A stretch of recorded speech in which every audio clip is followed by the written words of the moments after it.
One of the things that we really understood is that the work that is being done when we're talking about integrating gender into peace-building organisations is that this work is highly political. It's not just technical work.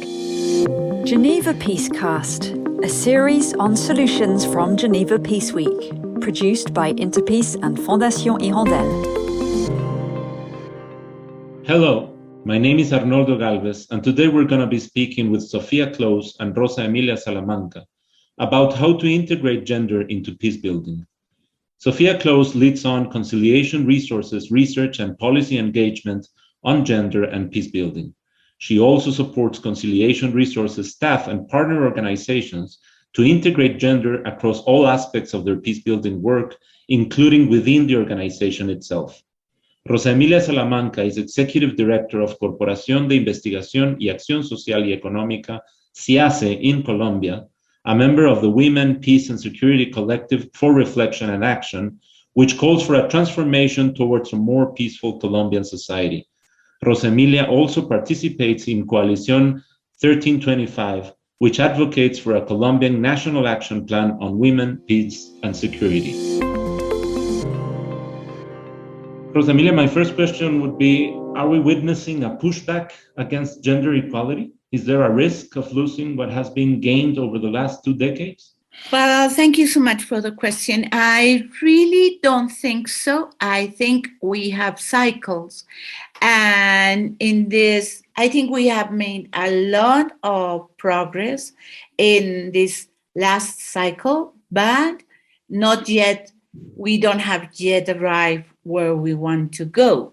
So now we are challenged by many things that we have to change, because now I think we have more conscious from women, and we know that we have to change, and we know that we have rights, and we know that we have to have different opportunities of participation, and we want to be in decision-making places.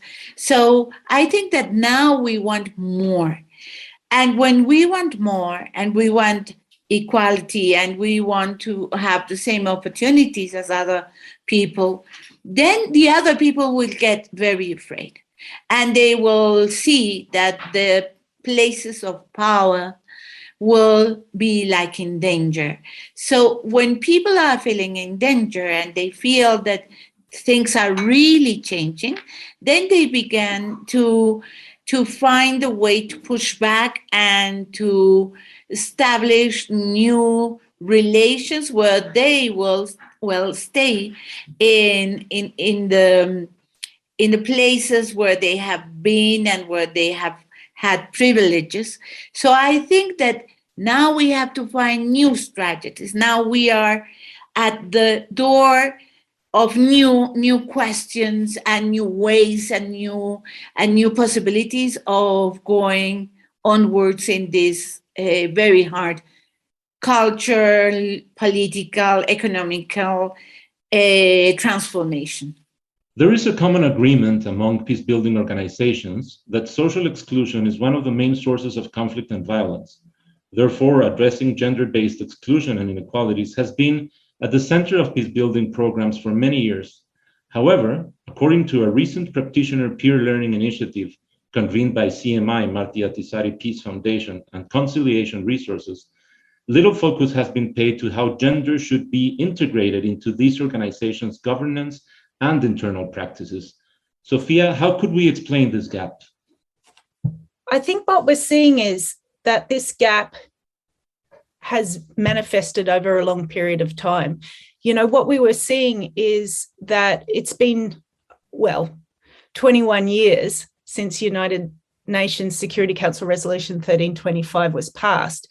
And we've seen quite a lot of push of integrating gender into the programming work of conflict prevention and peace-building organizations.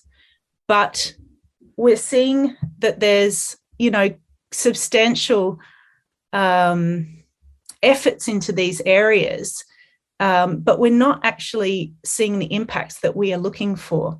So we're still seeing that there is a link between the gendered impacts of conflict and links between gender inequality and outbreaks of violent conflict. And where we have these overarching sort of global normative frameworks, but there's this continuous gap between the transformative intent of those frameworks and how it is being implemented by organisations within our sector. So what we were thinking is, why don't we come together as practitioner organisations and really look to try and ask questions about how it is that we've been working to address these structural inequalities and these unequal gendered power dynamics in the different contexts in which we're working in, and that we see core to sort of resolving gender discrimination as being core to the work that we are trying to achieve when we are doing conflict resolution. But we're not actually, we haven't yet seen how it is that we can do this more effectively. So there's still a lot of questions, and we wanted to put together, come together as 13 peace-building organisations and ask each other if we could talk about what it is that we've been doing concretely to try and advance this work and try and bring this gap together, and what are the particular challenges that we are seeing happen again and again across the sector, and what we can do to propose to try and bring this gap together. If the ultimate goal is to achieve sustainable peace, how critical is it for a peace-building organization to integrate a gender perspective into its internal practice and governance to fulfill its mandate? It's really important. What we discovered was that when integrating gender into peace building, organisations are situated across a spectrum. And this ranges from gender discriminatory to gender transformative approaches. And what we learned was that organisations working in the peace building sector are working right along this spectrum. And we had really frank conversations about where organisations sit now and where they'd like to sit. And what we also discovered was that within one organisation, any one organisation, different aspects of that organisation will sit in different parts of the spectrum. And what we were learning was that for most peace building organisations, their first entry into integrating gender came through their external facing work. So for most people, that is programming work, but it can also be their research and their policy work. And certainly for our organisation for Conciliation Resources, we have learned a lot about what it takes to integrate gender into peace building practice through our programming, our partners, and through the sort of peer learning and research that we've done with those colleagues over many years. But what we're finding is that organisations can certainly integrate this practice into its outward-facing work to different extents, i.e. some of it might be gender sensitive all the way up to gender transformative. But it's very, very difficult for organisations to sort of move beyond work that is gender sensitive, certainly, if the organisation has not also matched this work with its internal practices. And by this, we mean it's the leadership and decision-making processes internally, really ensuring that the full diversity of colleagues can participate in those decision-making processes, and that leaders throughout the organisation have the opportunity to engage with and push for gender integration. What key actions can peace-building organizations take to better integrate gender into all aspects of their work, and particularly into their own internal practices and governance? Well, I think that we have to, it depends if you are a feminist organization or you are not. But when you need to understand that gender issues are not only a technical problem, it's not having metrics, it's not having templates to see how many men and women are going to a workshop. It's more than these very, very practical things. It's a way of seeing the world. Is a political way of understanding nature, is a way of changing realities. So it means that you, as a man or as a woman, or other kind of identification you are transforming yourself all the time. If you cannot allow questions in your institution and you don't know how to manage the questions that this is going to arise inside your institution about your behaviors, about your speeches, about your mandates and roles and all these kind of things, then it's very difficult because you have to take care of people because people are changing. Gender questions will question people, not only ways of doing. So I think it's very important to take care of people and to know that people will need advice to realize and to amplify these changes and to be and to take care of all these changes, because people will feel in danger, where people will feel questioned, people will feel very bad because many times they will be seen as very patriarchal. It doesn't matter if it's a man or a woman, but we have been raised in a patriarchal system, so we have to recognize that we are very patriarchal. So this way of moving with people, with taking care of the changes and having indicators that will take care of people and of conflict relations. For example, you have to have conflict ways of resolving contradictions inside the institution because of gender issues. So it's a new world that is open because it's a very deep change.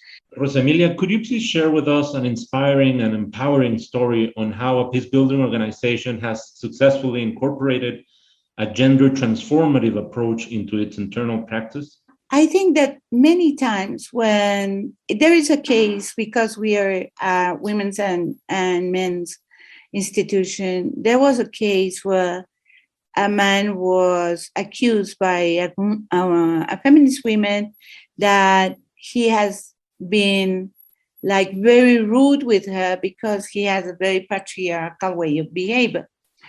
But she accused him in a way that he felt so bad, and he felt so much fear, and he was terror. He had terror of what was going to happen in a feminist institution to a man that was accused of being patriarchal, and at the same time, it was a huge conflict between men and women, because men began to say, all these feminist women are really looking to us in a way that we don't know how to speak, we don't know how to talk to them, we don't know how to approach. And this was very difficult inside the institution. So I think that through conflict resolution and hearing both sides and seeing the deep, gender issues are not achieved like when you achieve making a shoe. You can say you are successful because you have this pair of shoes that are finished and they are beautiful. No, these are social changes. So all these conversations that we have between people, and that's why I insist so much in the new limits that day by day we are creating. We are amplifying our conscious about what we are talking when we are violent. And also men, when they began to understand that being a man that is not patriarchal is not only not being rude to a woman, but also deconstructing themselves. So I think that message is we are not talking about only a technical issue and success. We are talking about success when we are having men and women that have the capacity to deconstruct themselves, talk about it, embrace their own fragilities, and understand that they have to build them up again, each one in a way of recognition of the other and without the idea of having privileges over the other, but more like a clear way of respect and just recognizing the other one as a complete human being. Geneva Peace-Cast, produced by Interpeace and Fondation Hirondelle.